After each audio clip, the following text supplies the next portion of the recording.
We're very much believers in the power of peer communities, that all of us will always be smarter than one of us. And so we believe in the hive mind and putting people in the same room and letting them steal best practices from each other, be aware of trends.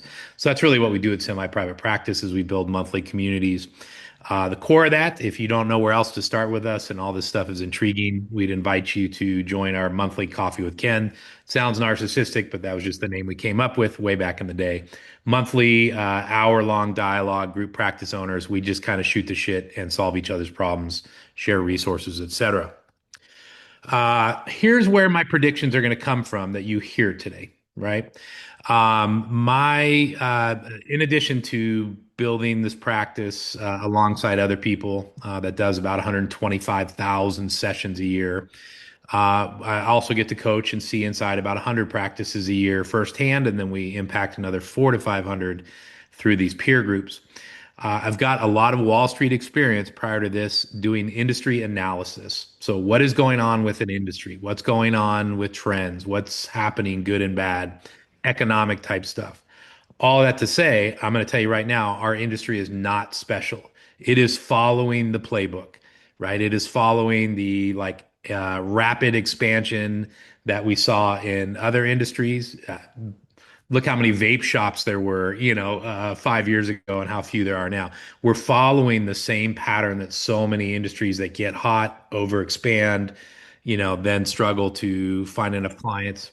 Nothing special there, which means, by the way, we can take the lessons from those industries and apply them to our industry, right? That the bagel shop fad. Some of you are old enough to remember when there was a bagel shop on every corner. The bagel shop fad is going. It went through the same thing that a lot of solo practices and group practices are going through right now. I do spend an immense amount of time reading and digesting industry publications, conferences, things like behavioral health business news. I have the $500 a year subscription. It's ridiculous. So you don't have to. Our goal is to pull out information that's usable, share it with you. And we get to have a lot of inside conversations with insurance industry leadership because of some of our ties. We can do a little more than guess about what's going on there. So that's the stuff you're going to hear from today or during today from me.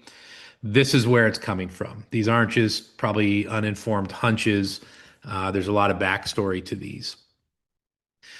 Let me throw in a word about AI because AI underlies everything we're going to talk about today. In other words, I'm not doing AI as a separate future of private practice discussion.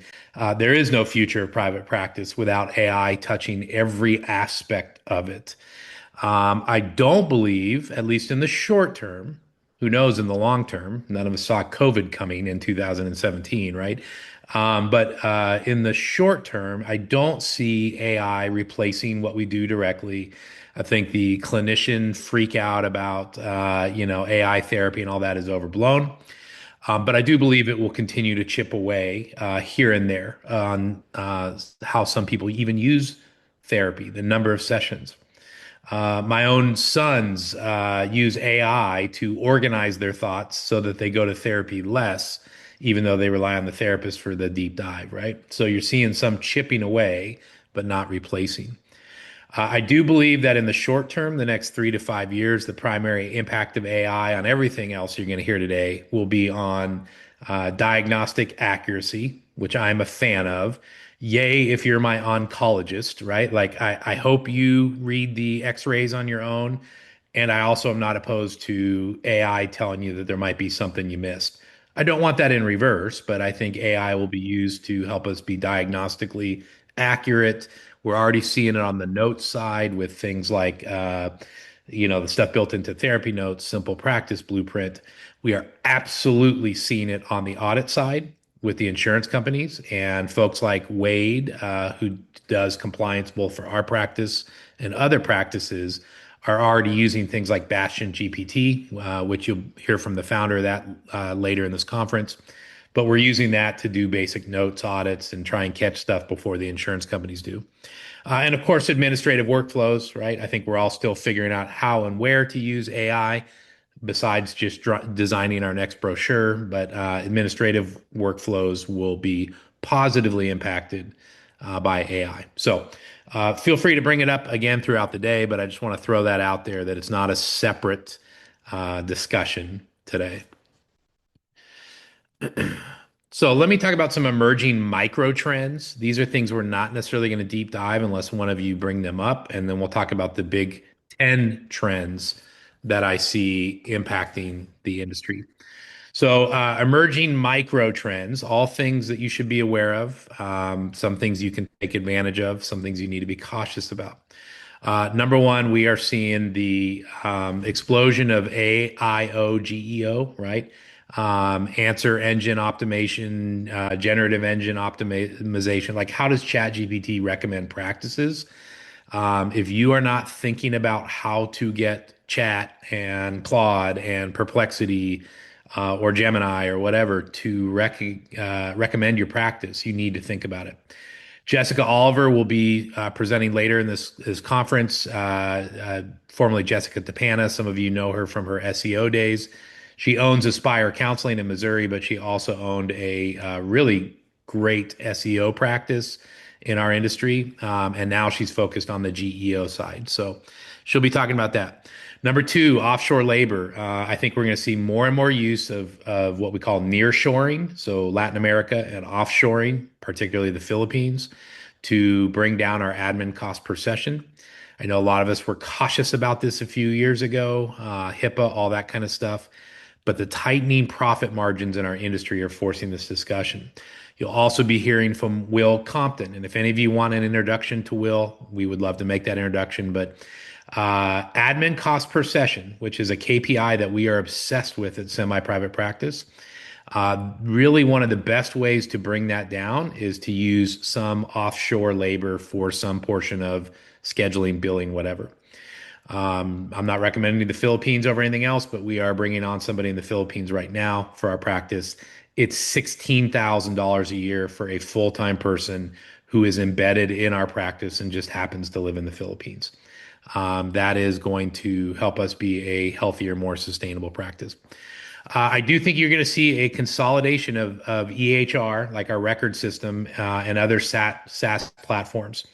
There's a lot of EHRs out there. You know, I'll always ask when I do coaching, what EHR are you using? And I swear, every month I hear something that I've never heard of. That'll go away, right? What you'll find is more and more people are going to the industry players, Therapy Notes, Simple Practice, Jane, Care Patron, some of these big dogs. And it's just going to squeeze out the development capability, the development budgets of these other platforms. There's tons of CRMs. I think you'll see three or four left standing.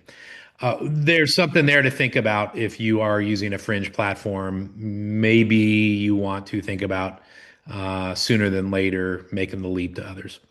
I do believe we'll continue to see a 1099 phase out as a comp model. I'm not knocking it. If you're doing it, good for you.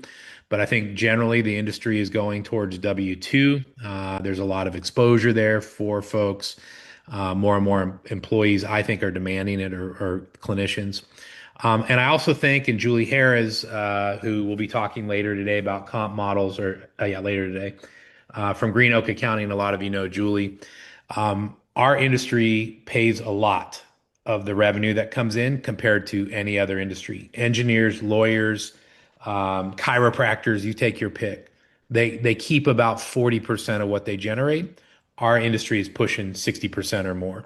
So over time, I think we're going to see some micro trending towards salaries and 40 to 50% of revenue payouts, not the 60 that we're seeing now. I have no personal plans to change that as a practice on my existing people, but I think as the industry begins to trend downward on that, just out of survivability, you'll see practices begin to hire new people at lower rates. Practice owner success, whether you're solo or group, is about knowing your finances. I can't tell you how many practices I coach that have great KPIs, dashboards, or somebody sold them on being obsessed with systems, and they still don't know their own finances. They can't open up their QuickBooks and explain to me where the money went. I don't care how well you're tracking no-show rates great. That's part of the job. But if you don't understand, if you can't tell me in an instant what your profitability is percentage wise, last year, the year before, et cetera, you're missing the most important part of running a business. So I will tell you hands down, practice owners that don't know their finances are not going to be practice owners for long. I will also say that there is a dying trend of people looking for fractional CFOs, whether you're a solo practice or group practice. I just need somebody to run the money for me. You can't have them do it. You can't. You can't abdicate or give up that responsibility.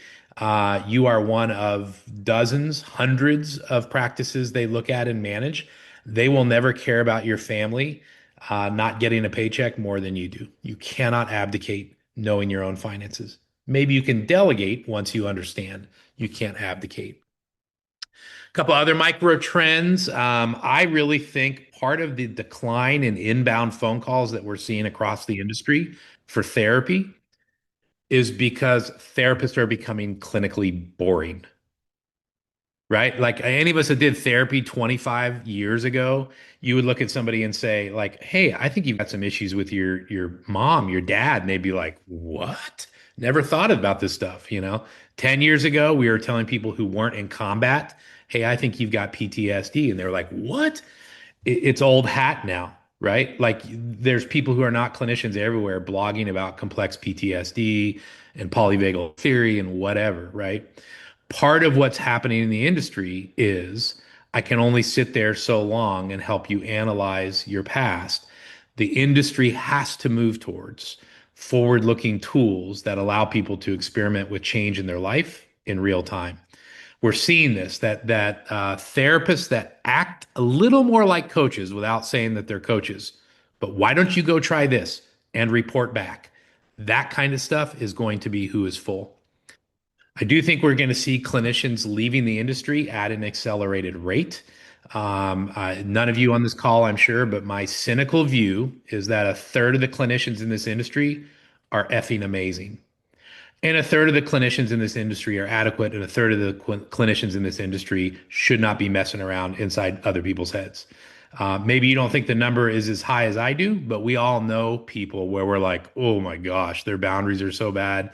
They're just making this shit up as they go. And I think those clinicians are going to get squeezed out as demand gets tighter and the public demands outcomes more than just somebody who will listen to them and hold space. I do think other micro trends, we're going to see EAPs and what I call managed mental health become an increasingly common front line among insurers. That part of signing up for Blue Cross in a state is they give you what looks like an EAP. Everybody gets 8 sessions of mental health at $62 a session or whatever. And then after that, you can apply or your clinician can apply to get, extended coverage, kind of a case review type thing. I think they're going to try and find ways more than they try and lower the rates to lower the session count, right? They're going to find ways to say the equivalent of you can't just go get your kidney removed without us approving it. And you can't get 32 sessions of deep dive EMDR without some approval. I'm not saying it's fair. I'm not saying it's right, but I'm saying it's happening, right? We're already seeing it happening. And then lastly, and this is my own bone to pick with the sub industry, I do think, and I would encourage you to think carefully before you invest in these. I think overpriced coaching packages, launch your practice type thing, expensive practice retreats, those are all dying. I do think peer group hive mind type stuff is the way to go. If you've heard me talk before, you watch the free stuff, you get in cheap support groups, and you save your coaching for the things that you can't get answered elsewhere. You don't do one-on-one coaching as your front line. Okay, let me take a breath there and see if you have any questions on the micro trends before we deep dive into some of the big trends, both the trend and some strategies around those. You can put questions in the chat or you can unmute. Ken, where do you suspect the leaving clinicians from the industry will wind up? In education, or what do you think? So I also have this pet theory that the next round of CEOs in America across all industries will have backgrounds in what we do. I think even an average therapist that knows how to do active listening, knows how to hold space a little bit before their own B issues come rushing in or whatever. Like they're gods compared to the average manager in corporate America, right? So, an average clinician with average skills that's put in a management position at Ford Motor Company, they're going to kill it. They're going to be great at running a team. So, Tyler, I think that's one of the big places you'll see them go. Is I think they're going to be getting offers to be team leads, human resource department, 80, 100, 120,000 a year with no fear of audits or, no caseload. So I think that'll be one of the big ones. I think you'll see some people slip into adjacent fields, coaching, things like that. But corporate America is really where I see a lot of people going. Some will go back to school, I'll get my PhD. Maybe that'll make a difference. Yay for all of you with a PhD. I'm really jealous. I hate telling people I'm not a doctor when they call me Dr. Clark. I'm looking at you, Wade. But I don't know that a PhD by itself is going to get you paid if you weren't a great clinician before. Other questions about the micro trends or anything, Wade, you're seeing in the chat? Well, yeah, Patrice asked any micro trend distinctions for a children's practice as a specialty. So, kids and failing marriages are always going to be one of the things that people raid their 401k to pay for. When I look at things like intensives, right? Yay for intensives that help you with trauma and stuff like that. But the economy is tightening up on people, right? We went from the most cash in the bank for the average American in 2021 post COVID because people weren't driving, they weren't buying makeup to go to work, whatever to right now, we are at a 10-year high on subprime car loan defaults. In other words, people who took out very high interest rate car loans are not making their payments at a greater rate than ever. So those are things that tell us the economy is tightening up. I do believe that people pull out the stops for their kids to save a marriage, things like that. So those high value, deeply emotional aspects of their life, right? I mean, some of you come from lived experiences where mom and dad didn't eat. Nah, choke me up, right? Mom and dad didn't eat so that you could. I think that'll be one of the hold-ons, the last bastions of tightening up on therapy, is where somebody says, I don't need the help. Please help my kid. So I'm not saying it won't get harder for those subgroups, but I do think they'll be a little more resilient than other stuff. Yeah, yeah. I mean, so there was an article I meant to pull it today. Somebody else wrote it, but somebody forwarded it to me, and it wasn't you, Amanda, but in my head, I think it almost was. But it was about the death of the middle class therapist practice. Were you the one that sent me that? So somebody wrote a really interesting article about like, essentially Medicaid level practices are going to do just fine because Medicaid booms when economies tighten up. And for better or worse, right, the wealthy tend to remain wealthy, maybe not as wealthy, but they can afford this stuff. The middle class practice, right? The people that yeah, we can afford $80 copays. It's not comfortable, but we can afford it. That group is going to tighten up. So that group also, by extension, Amanda, is going to be the ones that stop paying for a $3,000 ketamine retreat or what. I'm not saying these things aren't amazingly valuable and wonderful. I do think having payment plan options, whether you do your own internal payment plan, right? Take half the money up front, enough to pay your clinician, and then the practice can collect the rest. Care credit, things like that. I do think having those options will be important in offering that. Again, if you're in Taos, New Mexico, or Beverly Hills, you're probably going to be fine if that's one of your bread and butter. If you're in Dayton, Ohio, or something, I don't know that those will do as well as they've done.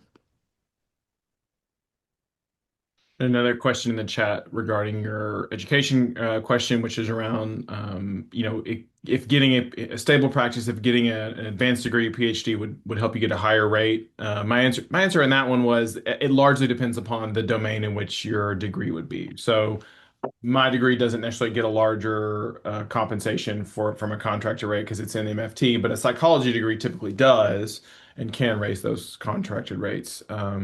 Doesn't mean you shouldn't negotiate, potentially try to negotiate, but I think not across the board. Yeah, if you are wanting to negotiate rates, Wade has access to a database that can see rates for every provider in your area for every insurance in the country, assuming they provided the data. So if you ever want to think through that, what I will tell you is we see this everywhere, right? Like when there was no lawyers, so everybody went back to law school to become a lawyer because it pays so well. Guess what happened 10 years later? Too many lawyers, too many MBAs, right? And that ends up pushing down the compensation rate on those specialties. If there's an opportunity there to get a PhD and make a little more, then you're going to see movement towards that, which means there'll be a bunch of people that have that, which means the payers now don't have an incentive to pay you more for that. If everybody's got it, why am I paying you more? So, we see this with any industry where people jump on a trend because it's financially advantageous, but then they dilute the value of it and it's no longer financially advantageous. I would say if you want to become valuable, pick up an adjacent niche. Go get your master's in health administration. Go get a master's in public health. Go get a law degree. Hell, you don't even need to sit for the bar. But if I was a lawyer and you've been through law school and you're a therapist, I want to talk to you, right? If you're really looking to add education to increase your marketability, pick a niche that you're not already knowledgeable about, go deep there, and now you've got some friends, in that industry kind of thing. So trend number one these are the big mega trends that are at play right now that I think you need to wrestle with. One, I think we're seeing a tale of two cities, right? The haves and the have-nots when it comes to client demand. 45% of Americans live in an area with a wait list for mental health. And I would say a lot of us are operating in markets where we're like, well, that must be nice. And so we really have this kind of disparity right now between, gosh, if you're in Wyoming, there's a line out the door. If you're in Manhattan, you're working at three different practices just trying to get full time. So we're seeing that disparity. What we're seeing in the places where there's not wait lists, and we think the number of places with wait lists are going to drop, is the calls per clinician are dropping rapidly. The total addressable market, which is a fancy term for how many people want therapy in a zip code, that's going down, right? They can't afford it. They've already gotten what they can get from every therapist in town, and nobody can take them any further than EMDR or whatever. And at the same time, the number of practices is going up. Not opposed to it, right? Yay for solo practices, yay for group practices. But if we've got an equation, number of people who want therapy and that's going down, and the denominator, right, the number of therapists offering therapy goes up, then the calls per therapist are going to drop. And that's what we're seeing. Even in a market like Arkansas, you went from 150 calls per therapist per month based on statistics population to 30 or 40, right? And this is why the phones aren't ringing. And that situation is made worse by payer landscape. They're exploiting some of these disparities. So we see this conflicting demand. This is going to continue to be a trend. And when there's conflicting demand, everybody runs to where the demand is. I heard there's not enough therapists in Mississippi and they're getting $180 an hour from Blue Cross.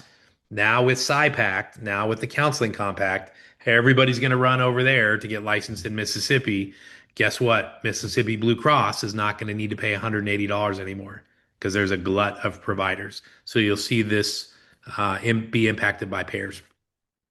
Here's what I'm going to tell you. Practices that figure out how to monetize wait lists and scale levels of care will thrive. So whether you are part of partnering with another practice in another area that has a wait list, they're not making money off it. You're not seeing clients. How do we partner with them? And or how do we do psychoeducation? How do we do recorded classes through Kajabi, whatever, right? So that they can, while they're on the wait list, generate revenue for our practice, hit the ground running. Those are practices that will see, I think, more stability as this demand kind of shifts.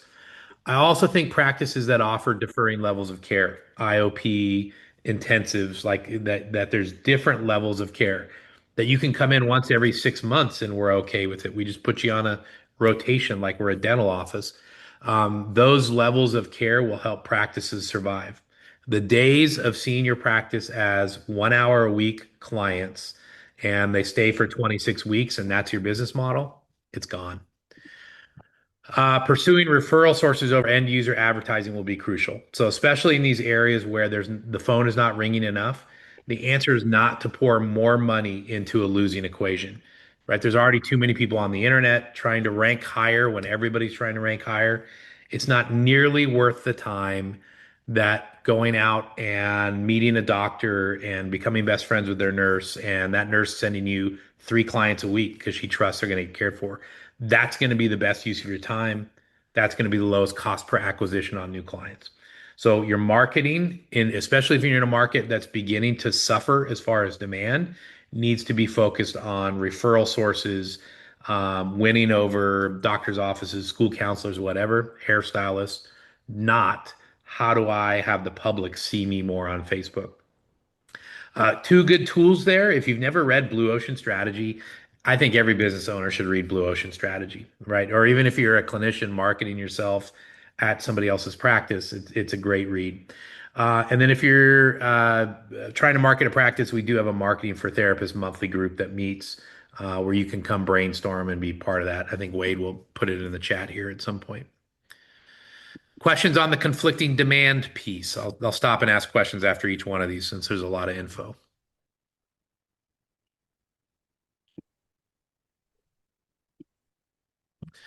Okay, demand for staff. This is the other place that we're seeing practices struggle, right? And a lot of group practices that are launching right now are just actually failing to launch because they can't get clinicians as easy as they were gotten when they joined a group practice. So I am going to argue that clinicians are in the driver's seat for about the next 20 years due to the flight to solo practice. I actually think the solo practice market has turned against solo practitioners. They're mostly just not realizing it yet. And since they make the decision to stay or go, reality doesn't impact, our ability to hold on to them. But I do think clinicians, that we are a unique industry in the sense that it's very, very easy to lose somebody and have them become your competitor tomorrow. Not true if you're a radiologist, not true if you fix carburetors, right? Like there's a startup experience, but clinicians are going to be tough to hold on to still. And I think a lot of people have appropriate fantasies of running their own business. I do think compensation pressure will ease, right? 2 or 3 years ago, it's what does your practice pay? Well, we pay 60. Well, they pay 62. Like all that stuff is going to give way to full caseloads and benefits being the differentiator. An 80% payout on no clients is not a good living, right? A 60% or 55% payout on a full caseload is. So the new thing is not going to be what you promise as far as percentage, but what can you deliver as far as clients on the caseload. And I do think benefits are going to continue to be something that the industry wrestles with, right? People still want PTO. People need health insurance. Health insurance has gotten absurd. I think childcare, on-site childcare is going to be one of the new waves in our industry. I'm already looking at it and experimenting with it and asking questions about it. But there's some good tax credits from the government.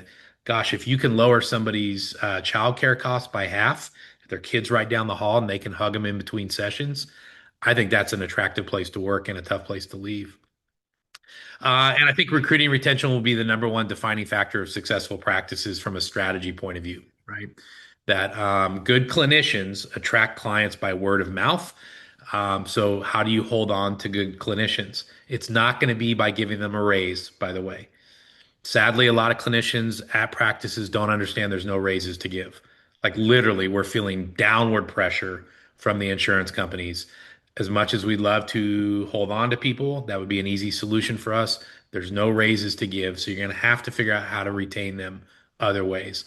I think it's going to be by helping them understand making 20 grand more a year, but spending 500 unpaid hours to do it actually lowers your hourly rate. I think that's the story for group practices if you run one.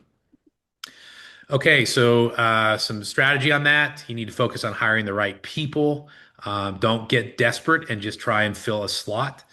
One of the things that has kept my practice out of trouble forever is we do not open offices, then try and hire people. We open offices around rock stars who don't want to drive as far anymore, right? Every office we have is because somebody that we really liked said, "Hey, are you ever going to open an office in this city?" And our answer was, "Well, why don't you run that for us, right?" So don't paint yourself into a corner where you have to hire the lesser of an evil just to pay your lease, right? So really hire for fit. We really recommend, I don't care if you use predictive index, which we highly recommend, or Myers-Briggs, or you just have your rock star clinicians be part of the interview process. But hire for fit to your practice, not just for resume. P.S. Resumes are worthless now, right? Resumes don't matter anymore when ChatGPT and Claude helps you write the perfect resume. Heck, I would probably not interview you at this point if I found a typo. Why aren't you using Claude? But the resumes are deceiving at this point. Questions on the demand for staff as a major trend. My last slide on the trend side is going to be about group practice 2.0. I do think we are going to see clinicians that have left for solo practice begin returning to group practice. They're going to have proven to themselves, I can run a business. And they've also proven to themselves, I don't want to run a business, right? It's because you can do it doesn't mean you should. Wade, Great. were you going to comment? Yeah, well, there was a question in the chat that I think was relevant here. Tiffany had asked about like regarding staff of changes in the way that we've been classified as professionals for student loans and the way to pay for education. Do you see that kind of impacting things down the road? Yes and no. So I think what happened, demand and supply tend to interact. So if the inability to, and this is a widespread problem in America, we can like it or not, but part of why tuition has gone up so fast is because it's pretty easy to get student loans. So colleges just in general jack up rates, and they run better businesses, but they're shifting that to the student who can take out loans. Colleges are not going to go out of business. So if the government says student loans are, we're not going to give you as many student loans, it's going to be harder to get, et cetera, then I think you'll see tuition prices go down because they'll have to, or the colleges will go out of business, right? That means teacher salaries will go down. That means the campuses won't be as pretty, all those things. So to that end, Wade, I think if you see our field not able to get loans as easy, it'll take a little while, but the cost of becoming a therapist, the cost of that graduate education will drop. Otherwise, those grad schools will just flat out go out of business. They have to adjust downward. So if the loans are not available, I think the schools will begin financing themselves. I think it'll be one of the things schools will say, we'll put you on a payment plan, not an official loan with the government. They'll have to, or they'll go out of business. Okay, demand number three, or trend number three that we're going to see, payer cost controls, right? And I think for a long time, a lot of us have feared rates dropping. I do think over time, rates will get kind of averaged across the country to about 100, 110 an hour. Basically, what Medicare rates are will probably be the benchmark. But here's what I want you to hear, and I would really encourage you to go listen to this insurance industry economics 101. I know we want to paint these insurance companies as the baddies, right? As the devil, and they may be, right?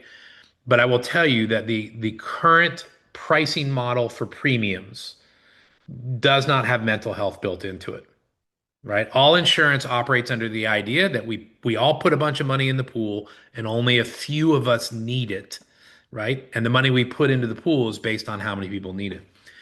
As healthcare in general has become more expensive, right? It's driven premiums up. But then you have something like mental health, which 10 or 15 years ago, before there was parity laws, it wasn't required to pay for. And now you've got one out of every 10 consumers getting therapy. That money has to come from somewhere.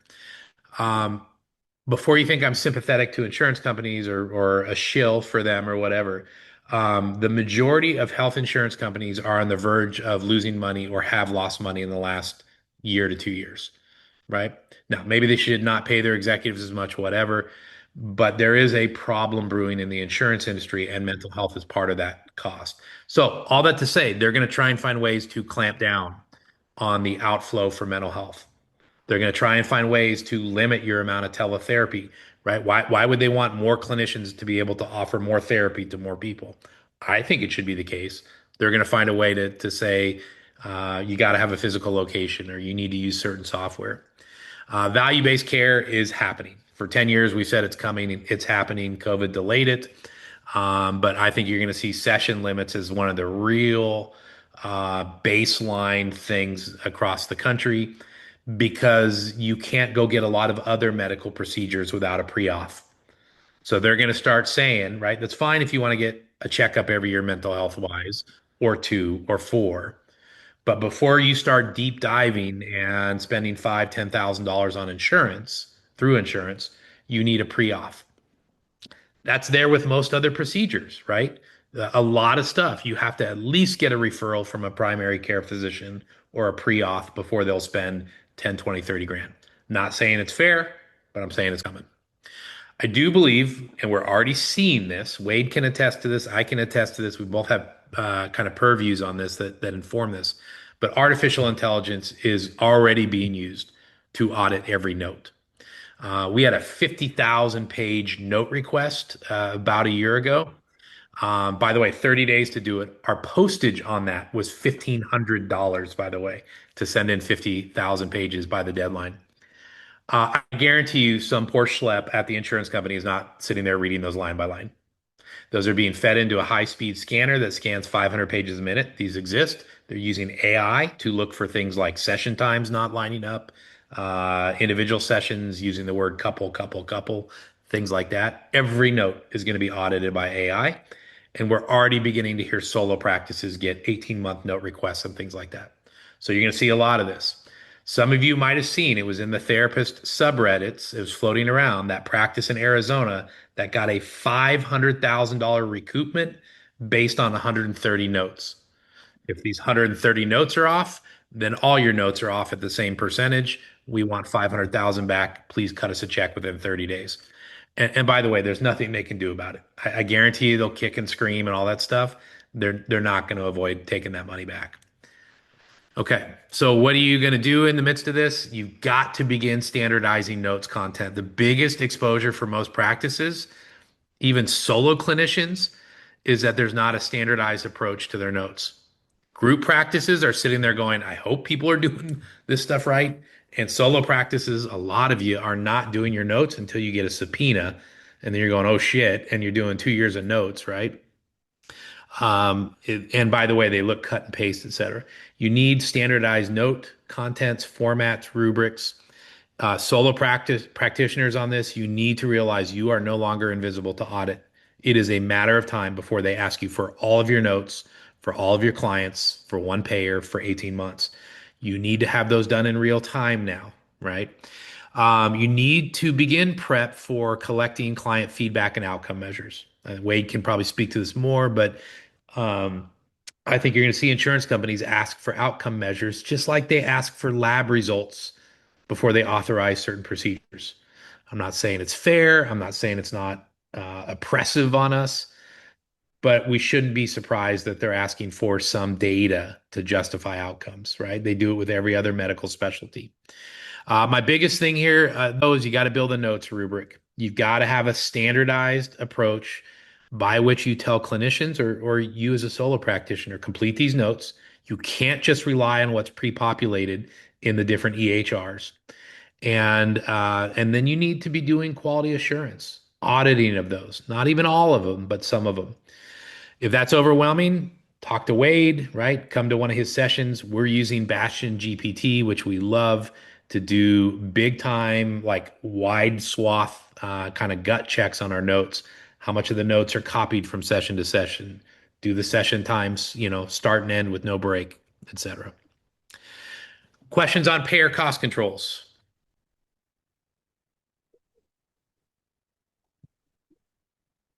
Jessica posted a question related to kind of impact on out-of-network benefits that a lot of private paid clients may use, just as you were discussing the different Just I don't think out of network will exist in 5 years.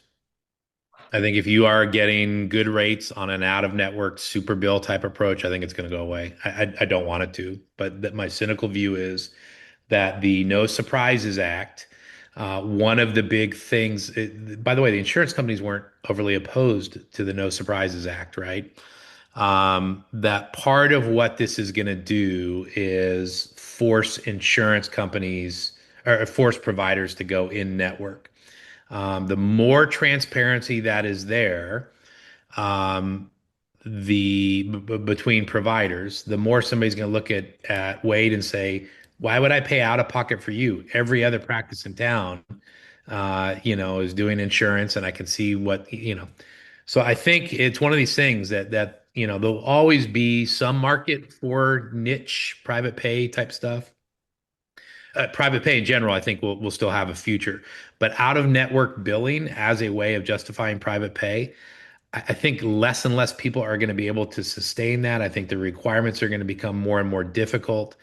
And I think more and more practices to stay alive will have to go in network, which means if you're out of network, you are not a provider of choice. So I would, one of the things we say in our practice a lot, what do we plan for, Wade?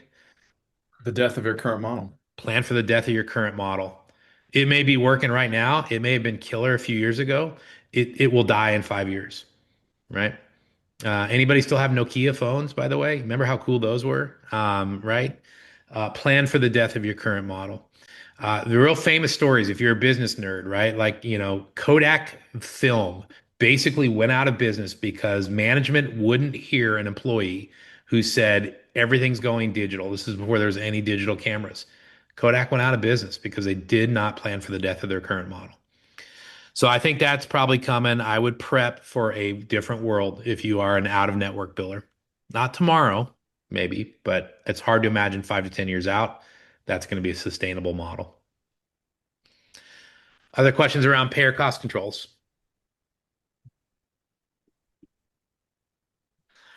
Telemed. It's been hilarious to me, a little bit of Schadenfreude, watching clinicians get so excited about interstate compacts and stuff like that. Yay, now I can market my services to every other state. What's the downside of that, guys? Every other state can market to your clients now as well, right? And in a state like Arkansas or Mississippi or some of these ones that have higher rates, they're good panels. They haven't been beat up yet like Florida or California or some of these Texas. When word gets around that Alabama pays whatever they pay, maybe twice what you're getting in some states, guess what state everybody's going to apply to be a clinician in? Now you're going to have an even harder time getting clients. So what's good for the goose is good for the gander. So I think geographical dominance, we're the big game in town. It's going to go bye-bye. There's a few legacy practices in my state that are really, they own that town kind of thing. Not for long, right? So I think geographical dominance will disappear. I think specialty practices, niche practices in underserved areas are going to get hammered. So when you're the only eating disorder person for 200 miles around, you get all the biz. Now that every eating disorder person in Florida is also advertising into your state, you're going to see a big drop in market share, especially if I can pick up anonymity by going outside of my small town with a telehealth provider. I also think this, and we're already seeing this, right? That this presentation you're seeing, I gave about a year and a half ago at the AMFT conference, and I've just updated it. But I was talking about more turnover, increased moonlighting, and transition opportunities for clinicians. This is what I was preaching 18 months ago. People are going to use things like BetterHelp as their bridge funding to leave group practices and start solo practices. You don't have to hang out in the Facebook groups for long or Reddit to hear that these places are increasingly sucky, right? They're tightening down. They're private equity. What do you think you're going to get? But all this telehealth funding platforms, interstate stuff, it's going to make it easier for clinicians to leave practices. The problem is, I think you're going to see some clinicians get stuck on these platforms because they're not going to have their caseload develop as quickly as they thought. Strategy around that, I really think you need to think about diversifying your payers. For those of you that don't know our practice, we're Chenal Family Therapy, which would be the equivalent in Arkansas of calling your practice Beverly Hills Therapy. Like we started as a bougie, high-end, cash pay practice in the most expensive zip code in the state, and that was our intent. Aside from the justice aspect of making sure everybody has access, which is key to who we are, there's also the recognition that if you can't take Medicaid, Medicare, things like that, you're gonna be up a creek, right? And this is gonna be one of the hard things for solo practices. It's just too many payers to manage. But a few years ago when we started adding Medicaid, a lot of private practice clinicians turned up their nose that we were taking, why would you take Medicaid? By the way, the failure to take Medicaid does result in the systematic exclusion of certain people. Like you may not want to be part of the problem, but I think you are if you don't take some of these payers. But I do think you need to diversify your payer set because you're going to have a harder time getting clients from the top payers. First to market on creating webs of coverage will be a major opportunity, right? So whether you loosely partner like CPA firms do across multiple states, right? There's these huge network of CPA firms, law firms where they don't have an office in the adjacent state, but they have a partner. So anybody that needs law referrals in that state gets, their referrals, and that company sends their referrals for your state back. Those are webs of coverage. The first companies that create these, the practices that figure out how to partner together, it's part of why we do our 1F group and our streamline stuff, is those ones will, I think, have an early adoption advantage in a market where telehealth is going to become more competitive. If you haven't gotten therapy from BetterHelp or some of these other platforms that some of us hate, you should go try it. Don't poo-poo the competing restaurant across town until you try their food. Sun Tzu, Art of War, famous book, Know Thy Enemy. If you really want to compete with these platforms, you need to have some experience with them. You need to be able to know how to explain you're different and what failures on their end to maybe offer as a solution on your end. Questions on the telemed competition piece?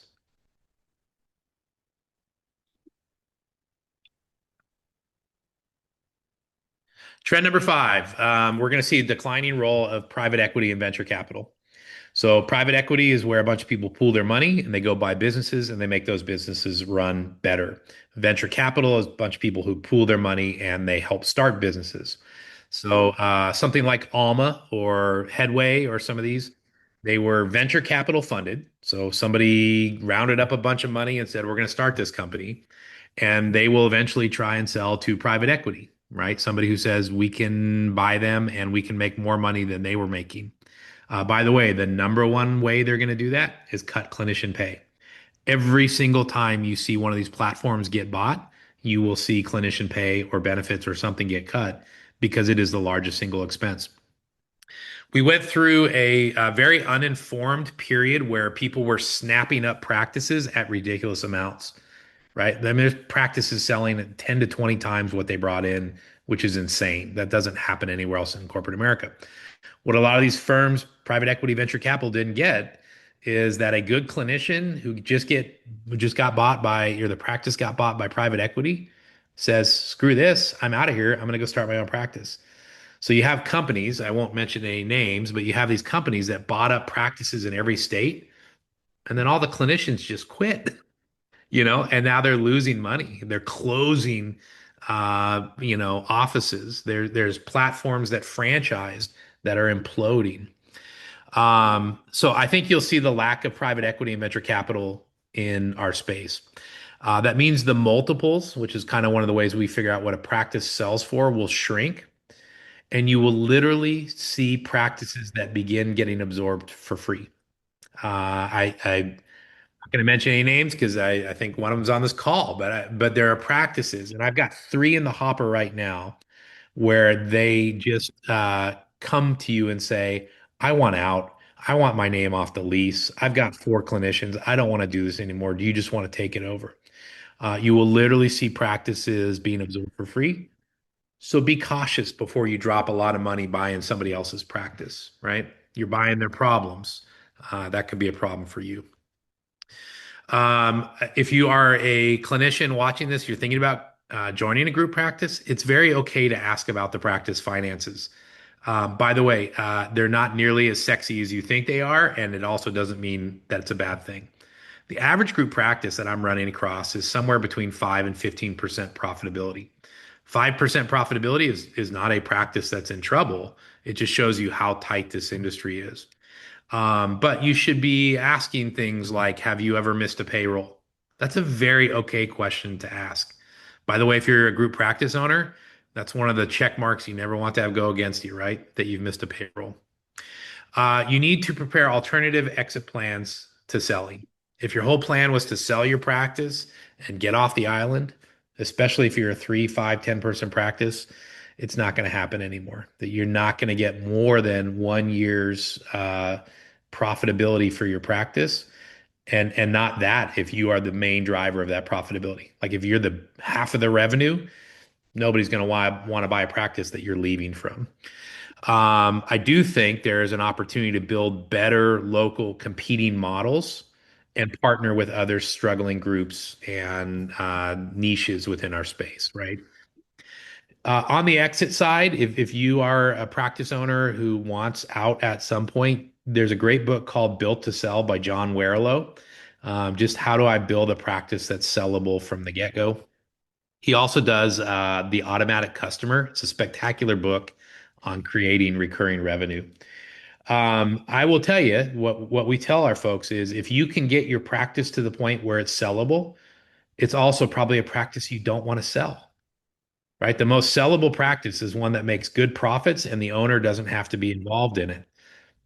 Why would I sell that, by the way, right? It's stable, people like it.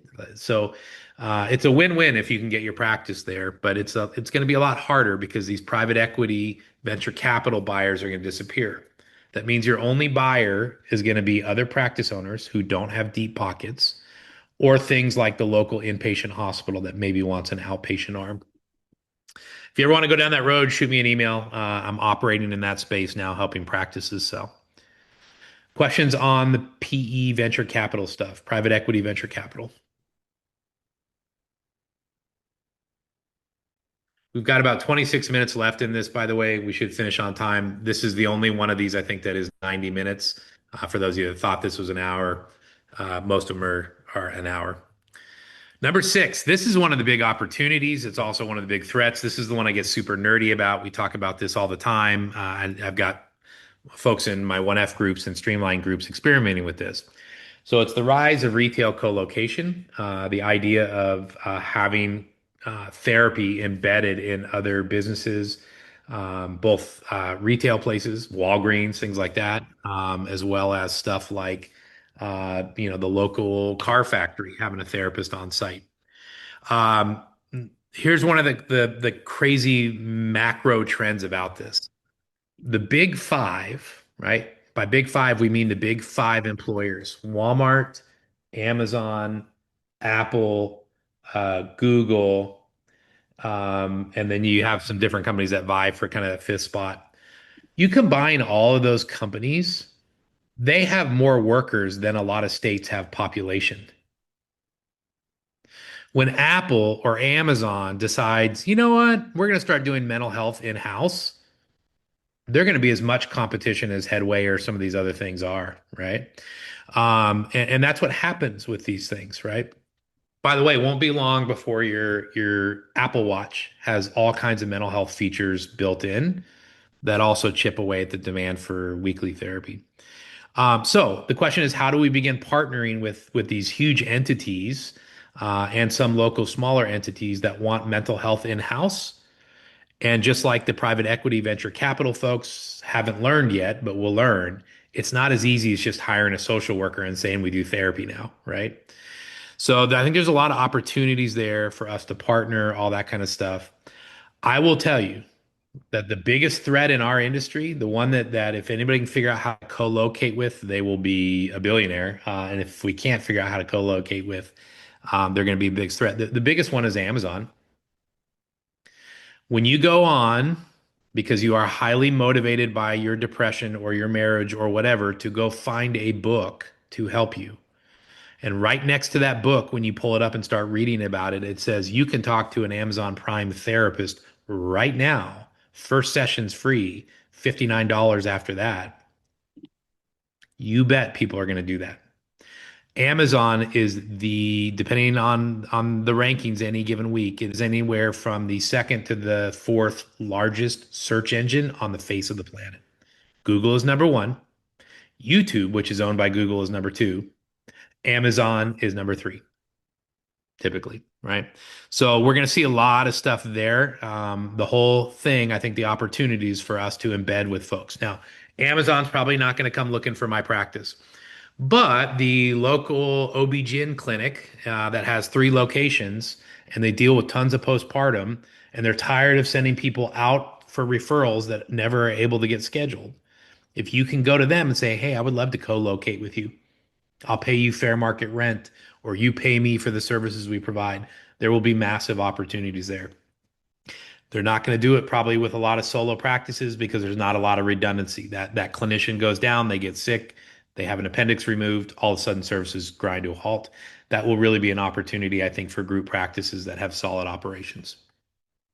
So strategies around this, you should enter the co-location business yourself. You should constantly be starting brainstorming conversations with doctors, with businesses. Hey, have you ever, I don't even know what this would look like, but have you ever thought about having a therapist on site 1 day a week?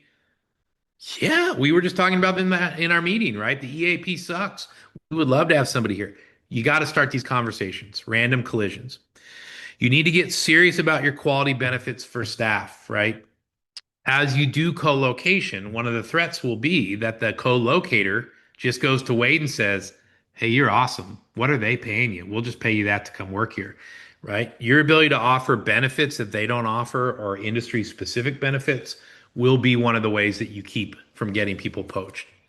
I do think the smart money will be on your co-location agreements, having a no poaching or a placement clause. So if you hire Wade, there's a $25,000 placement fee, just like any temp agency might charge you, that makes them stop and think about hiring that person away. I think our industry, if you're a small business owner, whether you're solo practice or group practice, you need to start learning about supply chain. You need to learn, how does Amazon get the book to your door the next day? Like, do they really have that book ready at the location by my house? Like, how are they doing this? Because we are going to be in the supply chain business as well, where this doctor's office needs a lot of therapy this week, and then next week they don't, but over here they do, right? That our ability to be reflexive, right? To do just in time, they call it JIT, just in time provision of services, right? That's going to be a key to doing this and not overstaffing.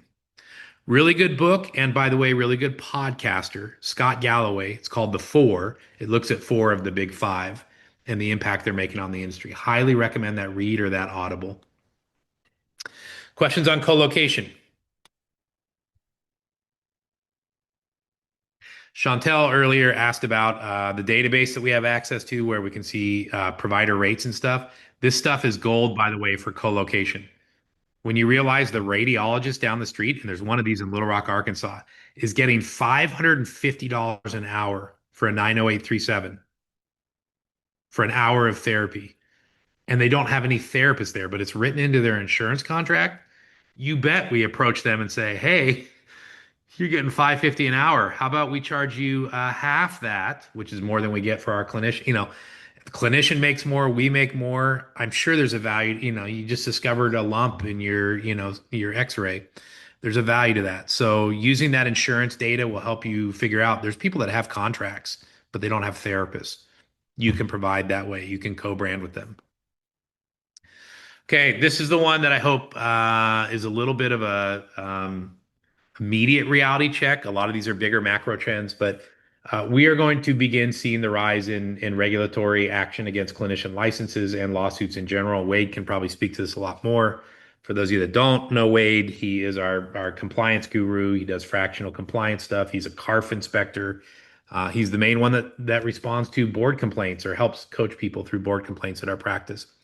So in any industry, lawsuits and regulation are the lowest when the industry's new, right? When AI started, there was no regulation about it. And now we're seeing states come up with no AI therapy stuff, right? This is really common that things are kind of the wild, wild west at first, and then they start getting regulated. Board complaints are going to go through the roof as more and more boards use fill in the blank forms. You can report anonymously. Like people are going to stop writing Google reviews and start complaining that you charge their credit card to the board or to the attorney general. I think probably maybe 2 to 4 times a year we get an attorney general complaint that we charge somebody a late fee. And we now have to interact with the attorney general of our state to explain what our cancellation fee policy is. I mean, it's crazy, right? So you're going to see increasing regulation press down on all practices, solo practices are not going to be exempt. You're also going to see lawyers start smelling lawsuits. And by the way, most of our notes suck, right? Like your own paperwork documenting the value of what you did in most practices is just a lawyer's dream when they get you on the stand. I mean, they're just going to rip you to shreds. So I think we're going to start seeing more and more lawsuits around confidentiality breaches, not helping heal people. When they begin sniffing that we are easy targets, you will begin seeing, just like you see, did you ever work around asbestos and get mesothelioma or what, have you been hit by a big rig? Like you'll literally start seeing billboards. Did therapy ruin your family? Like you're going to see this stuff from personal injury people on the side of the road. So you got to be airtight on a compliance side. You need to engage in every relationship, asking yourself, how do I prevent this from showing up in a lawsuit against me? One of the things there, by the way, just quick snippet. I can't believe that anybody actually fills in this box. And if this is you, I'm giving you a hard time, right? Don't take it personally. On Psychology Today, where you can put in your malpractice coverage, like you can literally add, I have malpractice coverage with CPH. Is that not just a gigantic billboard for your slip and fall crowd to be like, oh, okay, let's go in for 2 therapy sessions and say they screwed me up? Why would you advertise that I've got insurance that you can sue me over? So be really careful about what you put out there. By the way, call yourself a founder, call yourself the CEO, stop calling yourself owner because owner screams lawsuit. Owner screams millionaire, even though you're not, even though you're a solo practitioner scraping by. I know we're very proud of the businesses we own and all that kind of stuff, but saying you're an owner is begging to be the one who's named at the top of a lawsuit. And by the way, teach your employees to not call you that. Increasing number of small practices are showing up here. We're seeing more and more license action, licenses stripped on small practices. We're also seeing on the employment side, and again, I'm not knocking it. I was a 1099 for the first 2 years we were in practice, but more and more and more, we are seeing employee-initiated and attorney phishing type lawsuits against practices that are 1099. Wait on that link I sent you. There's a link in there where you guys can actually go in and read IRS determination letters on therapy practices who claim that they're valid 1099s because they control their schedule, because whatever. And when you read through those, every single explanation our industry uses for why somebody's 1099, the IRS goes, nope, guys, it doesn't matter what the lawyers tell you. The IRS is already documenting that these situations are not defensible. What you're going to have happen is you're going to have clinicians that leave 1099 practices start smelling recoupment of the taxes they paid. That they're going to say, yeah, for the last 5 years, I was a 1099. I paid 8% too much tax on every one of those years. By the way, there's 10 of us that did that. You're going to get class action lawsuits against 1099 practices. I promise you. Maybe you won't be the one, but they're coming. Think very carefully about that. Questions on, oops, let me go back. Sorry. Questions on the regulatory piece. Oh, two other things. Background checks and BAAs are low-hanging targets right now, like shooting fish in a barrel for regulators. If you don't have BAAs on your software, go back and get them. If you're not doing background checks on your people at hire and every 2 to 5 years, somewhere in there, you need to be doing them. It's $30 a person, it's or less, it's cheap. We use Verified First. They will give you a discount based on volume. Wade will stick that link in the chat. Uh, Also, I'll throw in there, and this is something Wade can coach you on. Your practice needs to be doing a security risk analysis, an SRA, every single year, even if you're a solo practice. It takes 2 hours, 5 hours, 10 hours.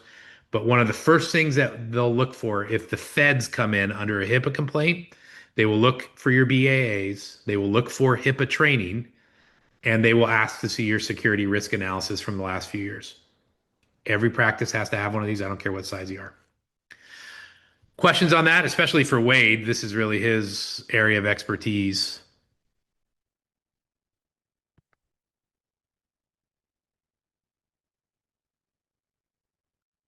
Okay.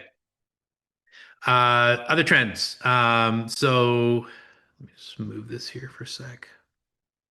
So interoperability. We had an act come online a few years ago called the Open Notes provision. It's part of a larger 21st Century Cures Act. And this was one of the things that kind of helped establish the HIEs, the health insurance exchanges or health information exchanges in virtually every state.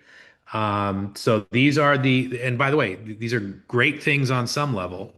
It allows providers to have access almost instantaneously to the notes or records for somebody they're seeing that's been seen somewhere else.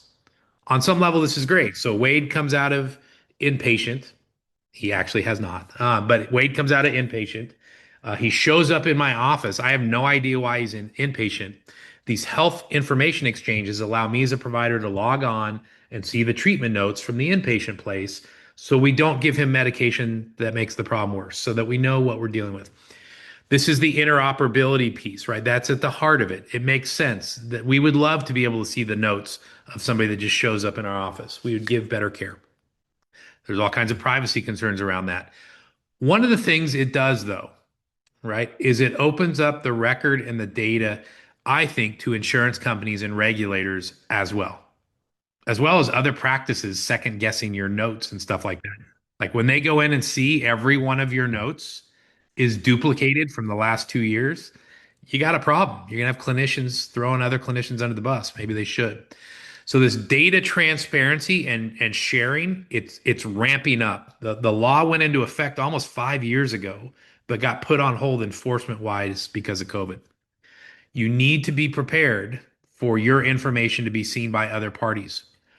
Part of this is that clients are supposed to have access to their records for any medical procedure by the end of the day that it's provided.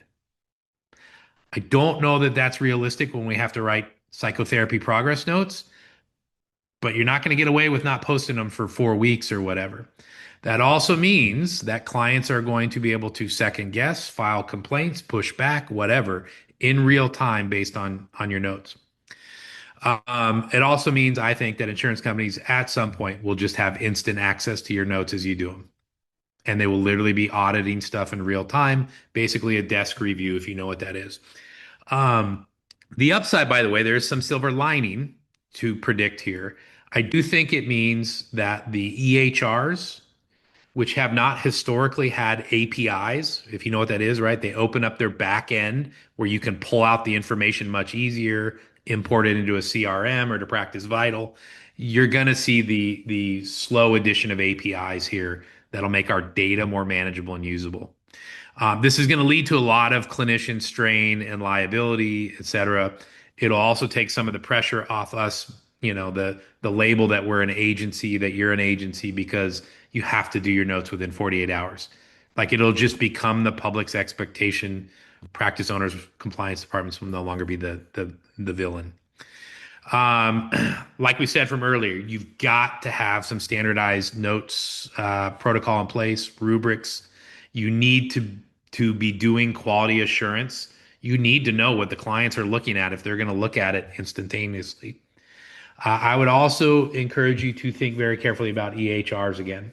Your smallest EHRs, which may be super cool and super customizable, are also going to be some of the ones that lag the most on technological change. So I'm heavily advocating picking from one of the big dogs and probably sticking with them over time. Therapy Notes is ours of choice. We're probably married to them for life. Simple Practice, I think, is great. Jane is great. Care Patron is great.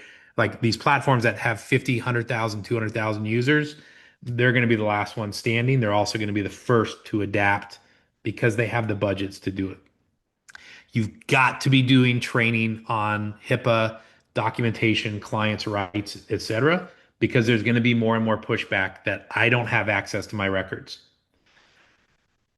We cannot like it if we ask you to put that shoe on the other foot, right? I want to see my cholesterol results. I don't want to wait 3 weeks to know what my blood sugar is. I have a right to my information, right? We all probably would agree about that. Clients are going to take that same approach to sessions. That also means mom and dad are going to read everything you write in the notes about their kid, etc. That also means that couples is going to be really icky and weird when you do that single session with just the spouse and they tell you that they're having an affair or whatever. We're going to have to think through this.